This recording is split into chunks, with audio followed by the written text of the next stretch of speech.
नमस्कार। पिछले सत्र में हमने बात की थी मिथ #7 की, लॉस नहीं होना चाहिए, और समझा था कि कैसे नुकसान का डर हमें सही फैसले लेने से रोक सकता है। आज हम एक और बहुत ही आम धारणा पर बात करेंगे, जो कम पूंजी से ज्यादा मुनाफे की चाहत से जुड़ी है। आज का हमारा विषय है मिथ #8, कम पैसा लगे लेकिन प्रॉफिट मोटा हो। ये सारी जानकारी संचित टकसाली की किताब the truth about investing 101 myths debunked से ली गई हैं। चलिए इस सोच की गहराई में उतरते हैं। तो ये जो धारणा है, ये आती कहां से है? मुझे तो लगता है कि ये सोशल मीडिया पर बहुत दिखती है। हर कोई दिखाता है कि देखो कैसे छोटी सी रकम से इतना बड़ा मुनाफा कमाया। बिल्कुल सही पॉइंट है आपका।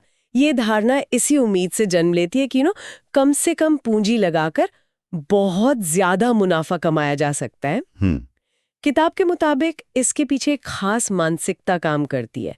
निवेशक ये मानकर चलता है कि हमेशा कम से कम जरूरी पूंजी से ही शुरुआत करनी चाहिए। अच्छा, और अगर नुकसान हो गया तो तो दो ही रास्ते देखते हैं लोगों को, या तो और पैसा लगा देंगे, या फिर इसे अपनी किस्मत मानकर निवेश करना ही छोड़ देंगे। लेकिन इसमें थोड़ी सच्चाई नहीं है क्या?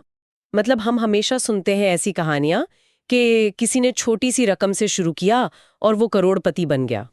तो क्या वो सब सिर्फ किस्मत है? ये बहुत जरूरी सवाल है। देखिए, ऐसी कहानियां असल में हजारों नाकामियों के ऊपर टिकी होती हैं, जो हमें कभी दिखती नहीं है। अच्छा। और यहीं पर निवेशक सबसे बड़ी गलती करता है। कम पूंजी पर मोटा मुनाफा कमाने की ये चाहत अक्सर एक तरह की कंजूसी में बदल जाती है। कंजूसी? वो कैसे?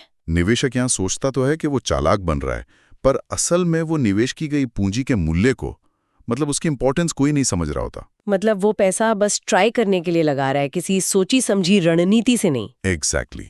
उस पैसे को गंभीरता से लिया ही नहीं जा रहा, और फिर जब नुकसान होता है तो उससे वसूल करने के चक्कर में और पैसा झोंक दिया जाता है। ये तो एक जाल जैसा लगता है। बिल्कुल, नतीजा यही होता है।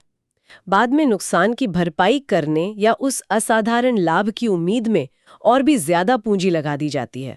ये एक दुष्चक्र बन जाता है। सोचिए, अगर कम पैसे से मोटा प्रॉफिट कमाना इतना ही आसान होता तो दुनिया का हर छोटा निवेशक आज सबसे अमीर व्यक्ति होता। सही बात है। तो अगर कोई इस जाल में फंस गया है या फंसने से बचना चाहता है, तो इसका समाधान क्या है? समाधान बहुत सीधा है, लेकिन शायद उतना आकर्षक नहीं है। अच्छा।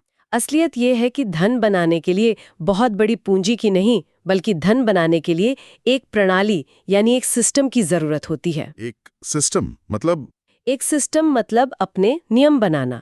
जैसे कि मैं हर महीने इतनी रकम लगाऊंगी, इस तरह के निवेश में लगाऊंगी। और अगर 15% का नुकसान हुआ तो मैं बाहर निकल जाऊंगी। सिस्टम का मतलब है भावनाओं को हटाकर नियमों पर टिके रहना।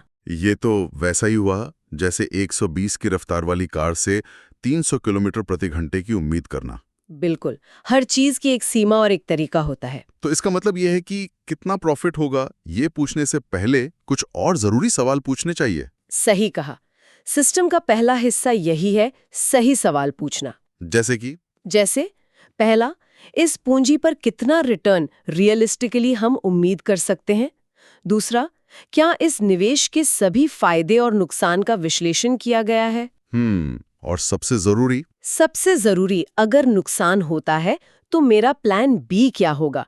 क्या मैं इसे होल्ड करूंगी और पैसा लगाऊंगी, या फिर बाहर निकल जाऊंगी?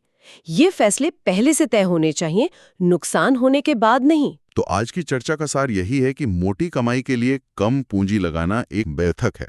सफलता का रास्ता बड़ी पूंजी से नहीं, बल्कि एक अनुशासित प्रणाली और सोचे समझे सवालों से होकर गुजरता है। और दिलचस्प बात यह है कि पूंजी की कमी की यही समस्या हमें अक्सर अपनी व्यक्तिगत राय पर बहुत ज्यादा भरोसा करने पर मजबूर करती है। अच्छा। हाँ, क्योंकि जब हमारे पास कोई सिस्टम नहीं होता तो सिर्फ अपनी गट फीलिंग ही बचती है। हाँ। हमारा अगला मिथ इसी से जुड़ा है।